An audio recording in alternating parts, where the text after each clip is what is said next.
Hello everyone. आज हम शुरू कर रहे हैं क्लास 10th की इकोनॉमिक्स। इससे पहले हम 9th क्लास की इकोनॉमिक्स को कंप्लीट कर चुके हैं और अब हम शुरू करें हैं क्लास 10th की इकोनॉमिक्स। इसमें टोटल 5 चैप्टर हैं और आज हम इसका फर्स्ट चैप्टर कंप्लीटली कवर करेंगे अच्छे से समझ के। फर्स्ट चैप्टर है विकास यानी कि डेवलपमेंट। तो चलें शुरू करते हैं हमारा फर्स्ट चैप्टर डेवलपमेंट। विकास अथवा प्रगति की धारणा हमेशा से हमारे साथ है। हमारी आकांक्षाएं और इच्छाएं हैं कि हम क्या करना चाहते हैं और क्या अपना जीवन कैसे जीना चाहते हैं। इस तरह हम विचार रखते हैं कि कोई देश कैसा होना चाहिए, हमें किन अनिवार्य वस्तुओं की आवश्यकता है, क्या सभी का जीवन बेहतर हो सकता है और सब लोग मिलजुल कर कैसे रह सकते हैं, क्या क्या और अधिक असमानता हो सकती है। विकास इन सभी प्रश्नों पर विचार करने और लक्ष्यों को प्राप्त करने के उपायों से जुड़ा हुआ है। इसके अतिरिक्त ऐसे बहुत से प्रश्नों का उत्तर है जो अर्थशास्त्र में हमको मिलता है, बल्कि इतिहास और राजनीति के पाठ्यक्रम में भी सेम होता है। ऐसा इसलिए है कि हम आज जो जीवन जी रहे हैं वो अतीत से प्रभावित है, मतलब पास्ट से वो चला आ रहा है। हमें इसे जानने बिना बदलाव करने की इच्छा नहीं रख सकते, मतलब पहले इसे पूरा जानना पड़ता है, तो हम इसे हिस्ट्री और पॉलिटी में भी पढ़ते हैं। इसी तरह हम केवल एक लोकतांत्रिक राजनीतिक प्रक्रिया के द्वारा ही इन आशाओं और संभावनाओं को वास्तविक जीवन में प्राप्त कर सकते हैं। मतलब लोकतांत्रिक राजनीतिक प्रक्रिया के द्वारा ही इनको प्राप्त किया जा सकता है। इसमें बाद में कुछ ये दिए गए हैं, क्या तुम कार चाहते हो? अभी जो देश की स्थिति है तुम यही आशा कर सकते हो कि तुम्हारे पास एक रिक्शा होता। मतलब इनके देश की स्थिति काफ़ी ख़राब है, तो इनको ये कार नहीं खरीद पा रहे हैं। इनके पास सिर्फ एक रिक्शा हो तो बहुत अच्छी बात है। वास्तव में कई बार दो व्यक्ति या दो गुट ऐसी चीजें चाह सकते हैं जिसमें परस्पर विरोध हो सकता है। एक लड़की अपने भाई के समकक्ष आजादी और अवसर मिलने और भाई भी घर के कामकाज में हाथ बटाएगा की आशा रखता है। मतलब दोनों ऑपोजिट सोचते हैं। हो सकता है कि भाई को यह पसंद ना हो। इसी तरह बिजली पाने के लिए उद्योगपति ज्यादा बांध चाहते हैं, लेकिन इससे जमीन जलमग्न हो जाती है और उन लोगों का जीवन अस्त व्यस्त हो जाता है जो बेघर हो जाएं, जैसा कि आदिवासी। वे इसका विरोध कर सकते हैं। हो सकता है कि अपने खेतों की सिंचाई के लिए केवल छोटे चेक बांध या तालाब पसंद करें। मतलब कि कोई भी चीज़ है सब लोगों के अच्छी नहीं हो सकती, बेनिफिशियल नहीं हो सकती। हर चीज़ के दो पॉइंट होते हैं, अच्छा भी होता है बुरा भी होता है। जैसे कि जैसे कि अगर कोई बांध बना रहा है तो उससे बाकी लोगों को नुकसान होगा। भाई अगर घर के कामकाज कर रहा है और बहन को आज़ादी और अवसर चाहिए, तो उन दोनों की अलग अलग सोच है वैसी। और इस तरीके से जो है विकास जो है सबके लिए अलग अलग होता है। इस तरह से दो बातें साफ हैं। एक, अलग अलग लोगों के विकास के लक्ष्य भिन्न हो सकते हैं। दूसरा, एक के लिए जो विकास है वह दूसरे के लिए न हो। जैसे कि अगर बांध बनाते हैं तो उनके लिए तो वो विकास होगा, लेकिन जो आदिवासी या फिर जो जिन लोगों को वहां से हटाया जाएगा उनके लिए विकास नहीं होगा। और लोगों के लिए विकास का अर्थ भी भिन्न भिन्न हो सकता है। कुछ लोगों के लिए ऐसा होगा कि उनके पास सिर्फ रहने के लिए एक घर मिल जाए तो शायद ये विकास है। लेकिन कुछ लोगों का ऐसा होगा कि उन्हें इंफ्रास्ट्रक्चर, घर और भी सारी फैसिलिटीज़ चाहिए, उनके लिए ये डेवलपमेंट होगा। यहाँ तक कि वह दूसरे के लिए विनाशकारी भी हो सकता है, जैसे कि बांध बनाना या फिर सपोज कीजिए कि गाड़ी चलाना। किसी के लिए गाड़ी होना विकास की बात है, मतलब वो डेवलप्ड हैं, वो ऐसा सोचते हैं। लेकिन इससे पोल्यूशन होता है तो इससे बहुत लोगों को और भी नुकसान होता है। तो ये जो है विकास विनाशकारी भी हो सकता है, ऐसा विकास। और अगर बांध बनाया जाए तो उससे, अगर बांध में पानी ज़्यादा हो गया तो उससे आसपास का क्षेत्र है वो जलमग्न हो जाए, अगर बारिश ज़्यादा आ जाए तो ये इनके लिए विकास था, लेकिन ये बाकी लोगों के लिए विनाशकारी साबित हुआ। इस तरीके से दो बातें विकास में साफ होती है। इनका लक्ष्य भिन्न भिन्न होता है और ये इनके लिए मीनिंग जो है विकास का वो अलग अलग हो सकता है। एक के लिए जो विकास है वो दूसरे के लिए विकास ना भी हो। आय और अन्य लक्ष्य, किसी भी तरह से ज़्यादा आय चाहने के अतिरिक्त लोग बराबरी का व्यवहार, स्वतंत्रता, सुरक्षा और दूसरों से आदर मिलने की इच्छा करते हैं।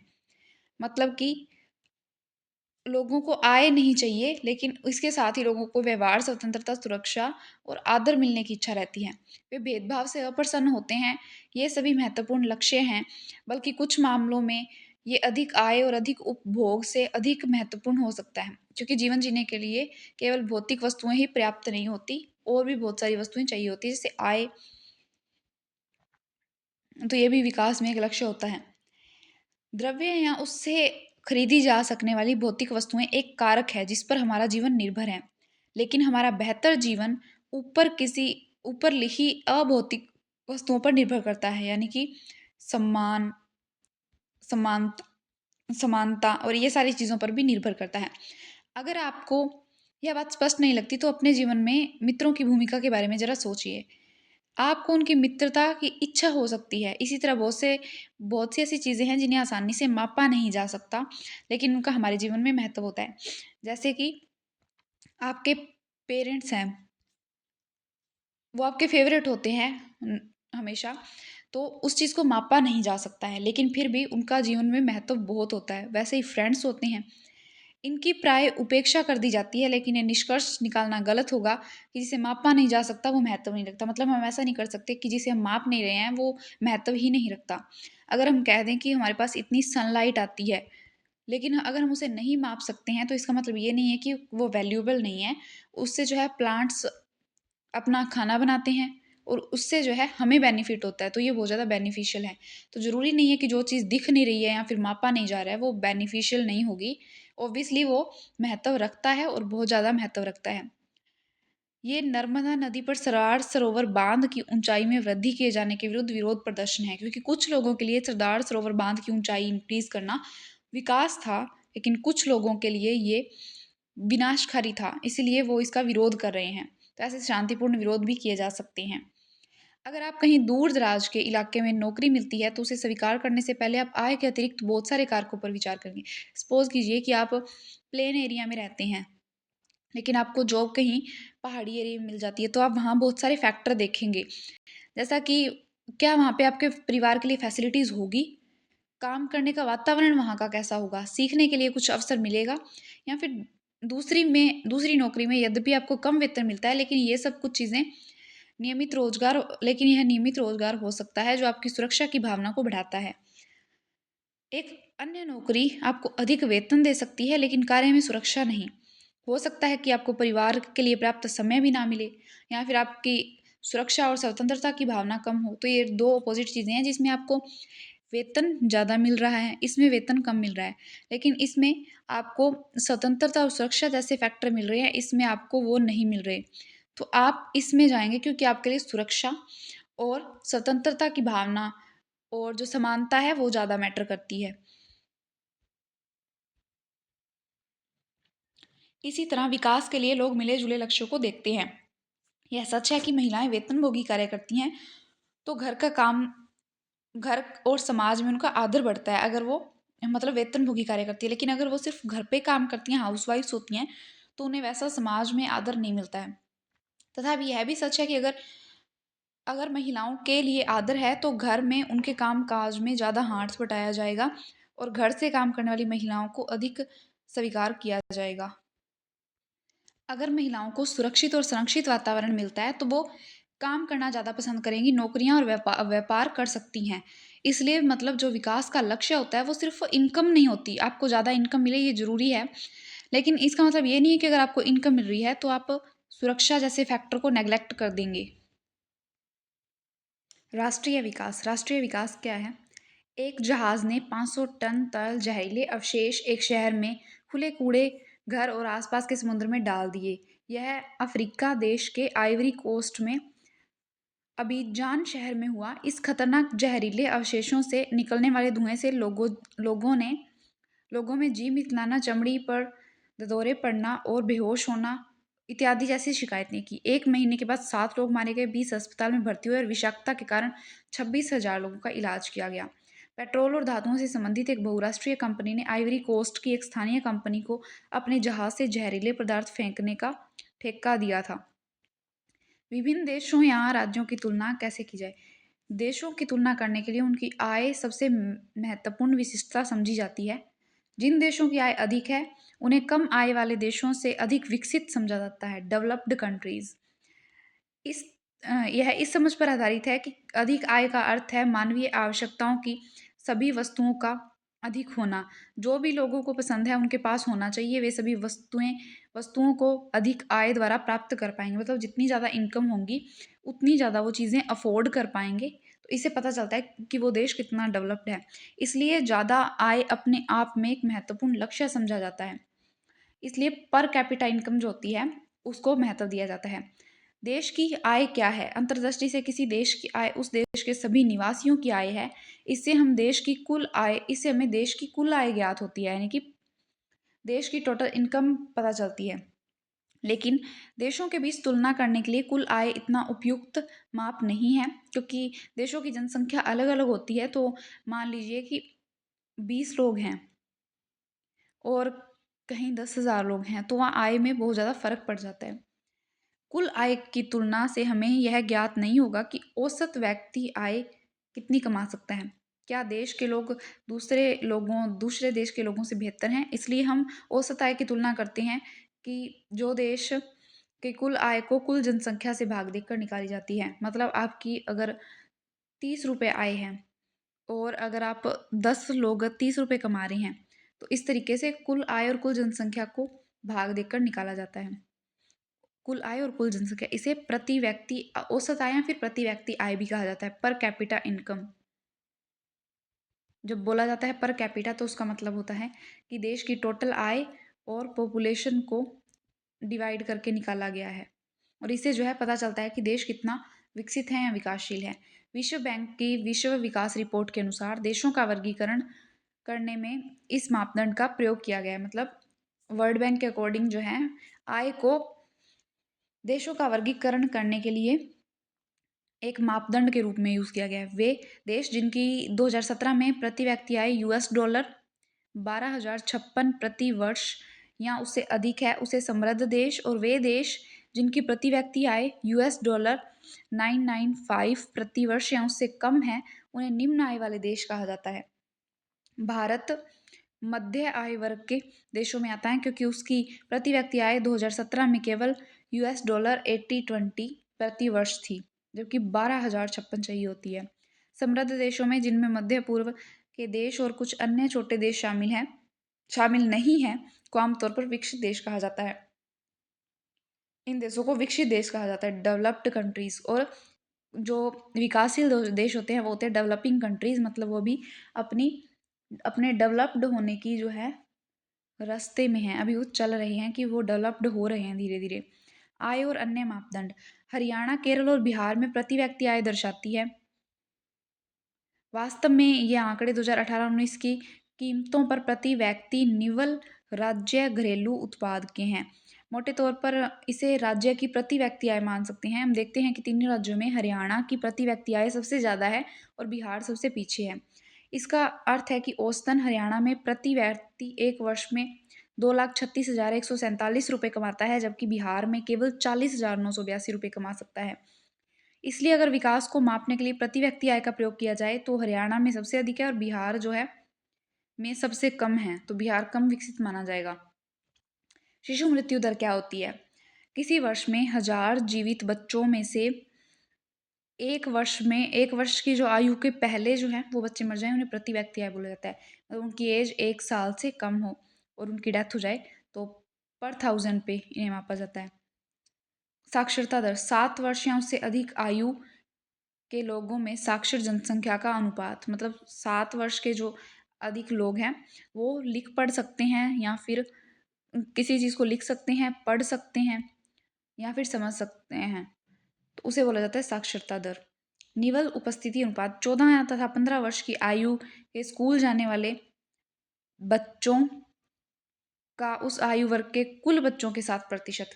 मतलब मान लीजिए टोटल 20 बच्चे हैं उस आयु वर्ग के और उसमें से 10 स्कूल जाते हैं 14 से 15 वर्ष की आयु में, तो इन्हें बोला जाता है निवल उपस्थिति अनुपात। केरल में 1,000 जीवित बच्चे पैदा हुए, जिनमें से 7 बच्चे 1 वर्ष की आयु पहुंचने से पहले ही मर जाते हैं, लेकिन हरियाणा में अनुपात 30 था। तो केरल की तुलना में ये 3 गुना ज़्यादा है और हरियाणा में प्रति व्यक्ति आय केरल से ज़्यादा है। हरियाणा में जो है प्रति व्यक्ति आय ज़्यादा है, लेकिन जो जन्म दर है बच्चों की वो कम है। वहीं केरल में प्रति व्यक्ति आय कम है, लेकिन जो जीवित जन्म है वो ज़्यादा है। अपने माता के लिए आप कितने प्यारे हैं, ये सोचिए कि सब लोग कितना प्रसन्न होते हैं जब कोई बच्चा जन्म लेता है। ऐसे माता पिताओं के बारे में सोचिए जिन्होंने अपने बच्चे अपने पहले जन्मदिन से पहले ही मर जाते हैं, मतलब एक बार बर्थडे सेलिब्रेट नहीं करते, वो पहले ही मर जाते हैं, तो उन्हें कितना दुःख महसूस होता होगा। दूसरी ओर देखिए कि आंकड़े किस वर्ष के हैं, 2018-19 से के हैं, तो हम बहुत पुराने समय की बात नहीं कर रहे हैं, कुछ ही टाइम पहले है। ये हमारी स्वतंत्रता के 70 वर्ष बाद की बात है, जब हमारे देश के बड़े-बड़े शहर ऊँची-ऊँची इमारतों और खरीदारी के लिए शॉपिंग मॉल से भरे हुए हैं, और फिर भी 1000 बच्चों में से 30 बच्चों की डेथ हो रही है, वो भी 1 साल का होने से पहले। तो क्या ये डेवलपमेंट कहा जाएगा?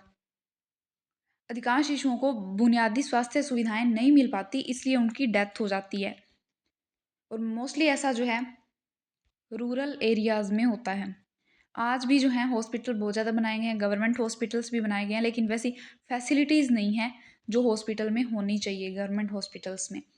समस्या शिशु मृत्यु दर पर ही समाप्त नहीं हो जाती, उसके बाद बच्चे जो हैं 8वीं तक भी नहीं स्कूल जाते, उससे पहले ही वो स्कूल छोड़ देते हैं। अगर आप बिहार के किसी स्कूल में पढ़ रहे होते, तो जब तक आप 8th तक पहुँचते, तो आपकी क्लास लगभग खाली हो जाती। मोस्टली बच्चे जो हैं स्कूल छोड़ देते हैं। बच्चों को स्कूल में होना चाहिए, वो वहाँ नहीं होते। अगर ये आपके साथ होता, तो आप यह सब न पढ़ पाते जो भी आप पढ़ रहे हैं। मतलब अभी आप क्लास 10th में ये पढ़ रहे हैं, या हो सकता है और भी अपर क्लासेस में प्रिपरेशन के लिए पढ़ रहे हों। लेकिन अगर आप बिहार में होते, तो अभी आप ये नहीं पढ़ रहे होते। आपने 8th तक ही स्कूल छोड़ दिया होता। सार्वजनिक सुविधाएँ। ऐसा क्यों है कि हरियाणा में औसत व्यक्ति आय केरल की औसत व्यक्ति आय से अधिक है, लेकिन इन महत्वपूर्ण क्षेत्रों में भी केरल से पीछे है हरियाणा। इसका कारण यह है कि आवश्यक नहीं कि जेब में रखा रुपया वे सब वस्तुएँ खरीद सके जिसकी आपको एक बेहतर जीवन के लिए आवश्यकता हो सकती है। मतलब अगर आपके पास 10,000 रुपए भी हैं, तो इसका मतलब ये भी नहीं है कि आप वो सब कुछ खरीद लोगे जिसकी आपको आवश्यकता है। नागरिक कितनी भौतिक वस्तुएँ और सेवाएँ प्रयोग कर सकता है, इसके लिए अपने अपने आप में संपूर्ण रूप से पर्याप्त सूचक नहीं है। मतलब सब कुछ आय नहीं खरीद सकती। उदाहरण के लिए सामान्यतः आपका द्रव्य आपके लिए प्रदूषण मुक्त वातावरण नहीं खरीद सकता, या बिना मिलावट की दवाएँ आपको नहीं दिला सकता। जब तक आप ऐसे समुदाय में जाकर नहीं रहने लग जाते जहाँ सुविधाएँ पहले से उपलब्ध हो, मतलब वो सारी सुविधाएँ अवेलेबल होनी चाहिए। द्रव्य आपको संक्रामक बीमारियों से नहीं बचा सकता, जब तक आपका पूरा समुदाय इससे बचाव के लिए कदम नहीं उठाता। मतलब सिर्फ़ आप अकेले उन बीमारियों से नहीं बच सकते, अगर वहाँ पर सभी लोग संक्रमित हैं, तो उसको लिए पूरे समाज को, समुदाय को कदम उठाना पड़ता है। और जो सार्वजनिक सुविधाएँ हैं, वो भी प्रोवाइड करानी पड़ती हैं गवर्नमेंट को। गवर्नमेंट जो है वो स्वास्थ्य सुविधाएँ प्रोवाइड कराएगी, तो और भी ज़्यादा ये बेनिफिशियल होता है। लोग ये मानते हैं कि सरकार को स्कूल खोलने चाहिए और अन्य प्रकार की सुविधाएँ उपलब्ध करानी चाहिए, ताकि बच्चों को पढ़ने का अवसर मिले। अभी भी बहुत से क्षेत्रों में बच्चे, मुख्य रूप से लड़कियाँ, जो अभी भी लड़कियाँ जो है बहुत सारे विद्यालय नहीं जा पाती। हालाँकि पहले से बहुत सुधार हुआ है, लेकिन अभी भी काफ़ी क्षेत्रों में ऐसा है कि वो स्कूल नहीं जा पाती, क्योंकि सरकार, समाज उनके लिए पर्याप्त सुविधाएँ उपलब्ध नहीं करवाई हैं। कई कई क्षेत्रों में, कई गाँवों में ऐसे है कि स्कूल जो है वो दूसरे गाँव में है, इस गाँव का आकार छोटा होने की वजह से। तो जो यहाँ की लड़कियाँ हैं, वो इनको इतनी दूर नहीं भेजा जाता, तो इसलिए वो शिक्षा से वंचित रह जाती हैं। केरल में शिशु मृत्यु दर कम है क्योंकि यहाँ स्वास्थ्य और शिक्षा की मौलिक सुविधाएँ उपलब्ध है। यहाँ पे शिशु मृत्यु दर कम इसलिए है क्योंकि यहाँ स्वास्थ्य और शिक्षा की सुविधाएँ उपलब्ध हैं, गवर्नमेंट ने उपलब्ध करवाई हैं। इसी प्रकार कुछ राज्यों में सार्वजनिक वितरण प्रणाली यानी कि पीडीएस ठीक प्रकार से कार्य करता है। ऐसे राज्यों में लोगों के स्वास्थ्य और पोषण स्तर निश्चित रूप से बेहतर होने की संभावना है। मतलब कि वहाँ के लोगों का स्वास्थ्य और पोषण स्तर बेहतर होगा, क्योंकि उन्हें पीडीएस सिस्टम के थ्रू इनफ फूड वगैरह मिल रहा है। जैसा कि हमने 9th क्लास की एनसीईआरटी में डिस्कस किया था इकोनॉमिक्स में, कि पीडीएस सिस्टम जो है उसकी सबसे बड़ी प्रॉब्लम ये है कि लोगों तक वो फूड पहुँच ही नहीं पाता, और अगर पहुँचता भी है तो खराब। लेकिन कई राज्यों में ये अच्छे से काम कर रहा है और इसके लाभ भी हुए हैं। मानव विकास रिपोर्ट क्या है? एक बार यह बात समझ में आ जाए कि आय का स्तर महत्वपूर्ण है, पर यह विकास के स्तर को मापने के लिए अपर्याप्त मानदंड है, तो हम अन्य मानदंडों के बारे में सोचने लगेंगे कि और भी ऐसी क्या चीज़ें हो सकती है जिससे हम डेवलपमेंट को माप सकें। हमें अधिक महत्वपूर्ण चीज़ों की कम संख्या में आवश्यकता है, मतलब जो चीज़ें जितनी ज़रूरी है वो हमें उतनी कम चाहिए। स्वास्थ्य और शिक्षा जैसे सूचक हमने केरल और हरियाणा की तुलना करने के लिए प्रयोग किए, ऐसे सूचकों में हैं। पिछले एक दशक में स्वास्थ्य और शिक्षा सूचकों का आय के साथ व्यापक स्तर पर विकास के माप के लिए प्रयोग किया जाता है। मतलब पिछले कुछ वर्षों से आय के साथ साथ शिक्षा, एजुकेशन और हेल्थ पर भी फोकस किया जाता है। उदाहरण के लिए यूएनडीपी द्वारा प्रकाशित मानव विकास रिपोर्ट, ह्यूमन डेवलपमेंट इंडेक्स, जो कि बहुत मोस्ट इम्पोर्टेंट है, देशों की तुलना में लोगों के शैक्षिक स्तर, उनकी स्वास्थ्य स्थिति और प्रति व्यक्ति आय के आधार पर करती है। मतलब कि एजुकेशन लेवल, जो हेल्थ है, हेल्थ रिलेटेड फैसिलिटीज़, और प्रति व्यक्ति आय के आधार पर करती है। UNDP, united united nations development programme. याद रखना है, यूएनडीपी जो है मानव विकास रिपोर्ट एचडीआई निकालती है। एचडीआई सूचकांक 189 देशों में से निकाला जाता है। जन्म के समय संभावित आयु, जैसे कि नाम से स्पष्ट है कि व्यक्ति जन्म के समय जीवन प्रत्याशा भी इसे बोला जाता है। जन्म के समय से औसत आयु कितनी संभावना होती है वो दर्शाता है। प्रति व्यक्ति आय की गणना सभी देशों के लिए डॉलर में की जाती है ताकि उसकी तुलना की जा सके। अगर कहीं 100 रुपये, अगर कहीं 1000 रुपये को मानेंगे और वहीं कहीं $89 को मानेंगे, तो इससे जो है प्रॉपर सही तरीके से काउंट नहीं किया जा सकता। इसलिए सबको डॉलर में कन्वर्ट करके और फिर उसे मापा जाता है ताकि अच्छे से तुलना की जा सके। या इस तरीके से भी की जाती है कि $1 किसी भी देश में समान मात्रा में वस्तुएं और सेवाएं खरीद सके। $1 से अगर आप अमेरिका में बहुत सारी चीज़ें खरीद सकते हैं और आप वहीं $1 से उतनी ही चीज़ें दूसरे देश में भी खरीद सकें, इससे भी इसे काउंट किया जाता है। नेपाल और बांग्लादेश में प्रति व्यक्ति आय भारत की तुलना में कम है, लेकिन फिर भी वे भारत से आयु संभाविता में पीछे नहीं है। मतलब उनके लोगों की जीवन प्रत्याशा जो है वो ऑलमोस्ट सेम है, हालांकि प्रति व्यक्ति आय कम है। एचटीआई के परिकलन के लिए बहुत सारे सुधारों में सुझाव दिया गया है। मानव विकास रिपोर्ट में पहले से बहुत से नए घटक जोड़े गए हैं, लेकिन मानव विकास से पहले ये बात स्पष्ट कर दी गई है कि विकास महत्वपूर्ण है। एक देश के नागरिकों के साथ क्या हो रहा है, लोगों का स्वास्थ्य, उनका कल्याण सबसे अधिक जरूरी है। इसलिए मानव विकास में शिक्षा और स्वास्थ्य को भी ऐड किया गया है। वरना इनकम तो कोई कितनी भी कमा सकता है, लेकिन फर्क उससे पड़ता है कि वो अपने स्वास्थ्य या शिक्षा में इन्वेस्ट कर भी रहा है या नहीं। विकास की धारणीयता, सस्टेनेबिलिटी ऑफ डेवलपमेंट। जब विकास को जिस तरह से परिभाषित करें, अभी के लिए मान लें कि विशेष देश काफ़ी विकसित हैं, हम निश्चित रूप से कहेंगे कि विकास का यह स्तर और ऊंचा हो सकता है, कम से कम भावी पीढ़ियों के लिए स्तर तक बना रहे। मतलब विकास जो है, कोई विकसित देश भी हो सकता है, लेकिन हम ये चाहेंगे कि वो फ्यूचर में आने वाली जनरेशन के लिए भी डेवलपमेंट उससे ज़्यादा रहे। यह स्पष्ट रूप से वांछनीय है, लेकिन 20वीं सदी के उत्तरार्ध से बहुत से वैज्ञानिक यह चेतावनी देते आए कि विकास का वर्तमान प्रकार और स्तर धारणीय नहीं है, सस्टेनेबल नहीं है। हमने विश्व को अपने पूर्वजों से उत्तराधिकार में प्राप्त नहीं किया है, हमने इसे अपने बच्चों से उधार लिया है। मतलब जैसा हमें आज दुनिया मिली है, वैसा ही हमें अपने फ्यूचर जनरेशन के लिए उसे छोड़ना चाहिए। ऐसा नहीं है कि हम कोल का इतना ज़्यादा यूज़ कर लें कि बाद में वो ख़त्म हो जाए और फ्यूचर जनरेशन्स के लिए बचे ही ना। भूमिगत जल नवीकरणीय साधन का उदाहरण है। फसल और पौधों की तरह इन साधनों की पुनः पूर्ति प्रकृति करती है, लेकिन यहाँ हम इन साधनों का अति उपयोग कर सकते हैं। उदाहरण के लिए भूमिगत जल अगर हम ज़्यादा यूज़ कर रहे हैं तो बरसात हो जाएगी और वो उससे पुनः पूर्ति उसकी हो जाएगी। जबकि गैर नवीकरणीय साधन वो है जो वर्षों वर्षों के प्रयोग के बाद समाप्त हो जाते हैं और इन्हें वापस जो है प्राप्त नहीं किया जा सकता। धरती पर इनके निश्चित भंडार हैं और इनकी पूर्ति नहीं हो सकती। कभी कभी हमें ऐसे साधन मिल जाते हैं जिनके बारे में हमें पहले से कोई जानकारी नहीं थी। नए स्रोत भंडार में वृद्धि करते हैं, लेकिन समय के साथ ये भी समाप्त हो जाएंगे। मान लीजिए कोल हमें इस क्षेत्र में मिला है, लेकिन बाद में हमें पता चलता है कि इस क्षेत्र में भी हमें कोल मिल जाएगा, तो इससे एक बार तो वृद्धि होगी, लेकिन अगर हम इसका भी यूज़ करते रहेंगे तो वो खत्म हो जाएगा और फ्यूचर जनरेशन के लिए नहीं बचेगा। तो इसका मतलब है कि हमें अगर सस्टेनेबल डेवलपमेंट चाहिए तो हमें उन चीज़ों का उतना ही प्रयोग करना चाहिए जितना हमें ज़रूरत है, उससे ज़्यादा प्रयोग नहीं करना चाहिए, वेस्ट नहीं करना चाहिए, ताकि जो ये चीज़ें जो है फ्यूचर के लिए भी बनी रहें और वो लोग भी इसका इस्तेमाल कर सकें। उदाहरण के लिए हम ज़मीन से जो कच्चा तेल निकालते हैं वो एक गैर नवीकरणीय संसाधन है, लेकिन हमें तेल का ऐसा स्रोत मिल सकता है जिसके बारे में हम पहले से जानकारी ना हो। इसके लिए हर समय खोज चलती रहती है। इसके लिए खोजें इन सब चीज़ों के लिए जो गैर नवीकरणीय हैं, इनके लिए चलती रहती हैं, क्योंकि ये किसी भी देश के विकास के लिए कोल, नेचुरल गैस वगैरह इसकी बहुत सारी वैल्यू होती है, तो इसलिए इनकी खोज चलती रहती है।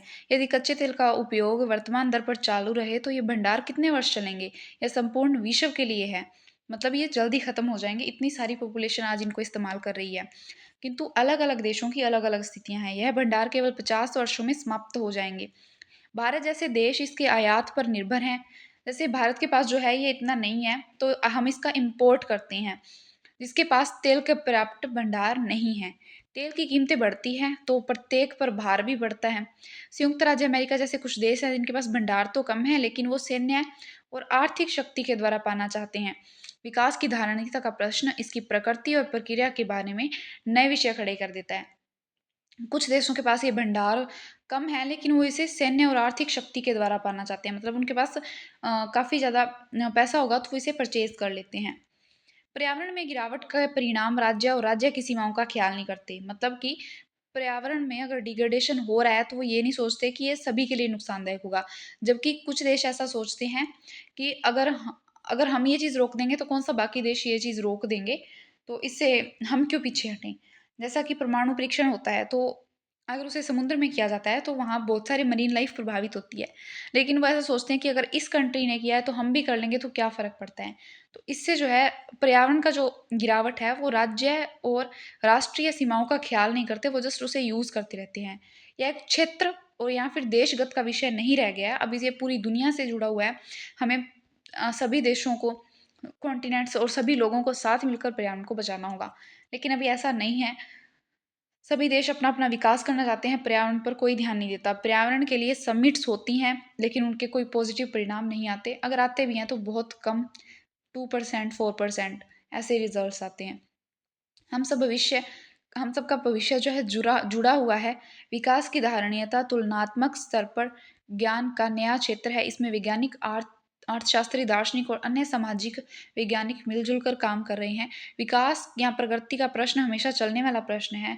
हर वक्त में हमें व्यक्तिगत स्तर और समाज का सदस्य होने के नाते यह प्रश्न प्रश्न पूछने की आवश्यकता है।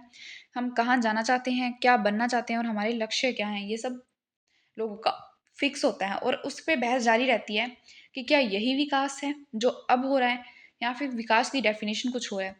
तो इस चैप्टर में हमने देखा कि विकास क्या है, राष्ट्रीय आय क्या है, और जो इनकम होती है वो किसी इंसान को, देश को, पर कैपिटा इनकम को कैसे प्रभावित करती है।